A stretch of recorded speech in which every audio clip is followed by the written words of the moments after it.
அதிமுக சார்பாக சட்டமன்ற உறுப்பினர் பிஆர்ஜி அருண்குமார் வேட்புமனுவை தாக்கல் செய்தார்.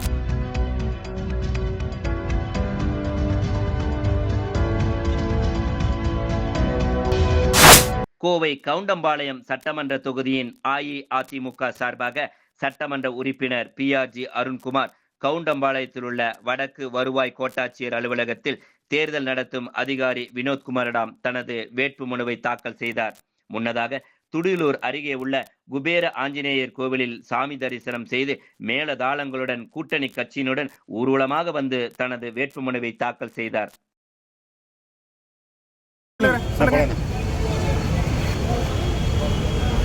இன்று 12:15 மணிக்கு தேசிய ஜனநாயக கூட்டணி சார்பாக கவுண்டம்பாளையம் தொகுதியில் போட்டியிடுவதற்கான வேட்புமனுவை தாக்கல் செய்து வந்திருக்கிறது. நமக்கு வெற்றி வாய்ப்பு எப்படி இருக்குங்க? வெற்றி வாய்ப்பு சிறப்பாக இருக்கிறது.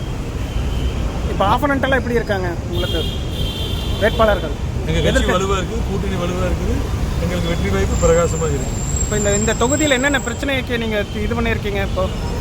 இப்போ நீங்கள் ஏற்கனவே 5 ஆண்டு இருந்திருக்கீங்க, இன்னும் என்னென்ன பிரச்சனைகள் இருக்குது? ரோடு பிரச்சனை இருக்குது, டிராஃபிக் பிரச்சனை இருக்குது, குடிநீர் பிரச்சனையே கடந்த ஆட்சியில் 3ஆவது குடிநீர் திட்டத்தை கொண்டு வந்தோம். அது பகிர்ந்தளிப்பதும் கூட சரியாக இல்லையா, ஒரு சீரான விநியோகம் இல்லை. வழியோர கிராமங்கள்ல எல்லாம் பிரச்சனை, குடிநீர் பிரச்சனை இருக்குது.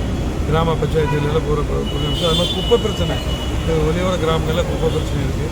இந்த பிரச்சனையெல்லாம் தெரியும். இப்போ நீங்கள் வெற்றி பெறும் பட்சத்தில் என்ன புதுசாக என்ன கோரிக்கை இது பண்ணி வச்சுருக்கீங்க? இப்போ மக்களுக்கு என்ன இது கொடுத்துருக்கீங்க? சொன்னது இதெல்லாம் தீர்க்கணும். குடிநீர் பற்றி சீர்படுத்துவோம்.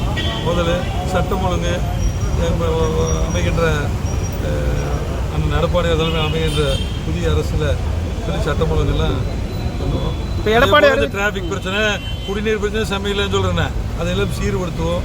அதே போல் குப்பை பிரச்சனை, எல்லா கிராமங்களில் சரியான குப்பை கொட்டுவதற்கு இடம் இல்லாமல் ரொம்ப இதெல்லாம் சரி பண்ணும். இப்போ எடப்பாடி அறிவிச்சிருக்க 10,000 ரூபா ஸ்கீம் எப்படி இருக்குதுங்க மக்கள்? நல்லா ஒர்க் அவுட் ஆயிருக்கு.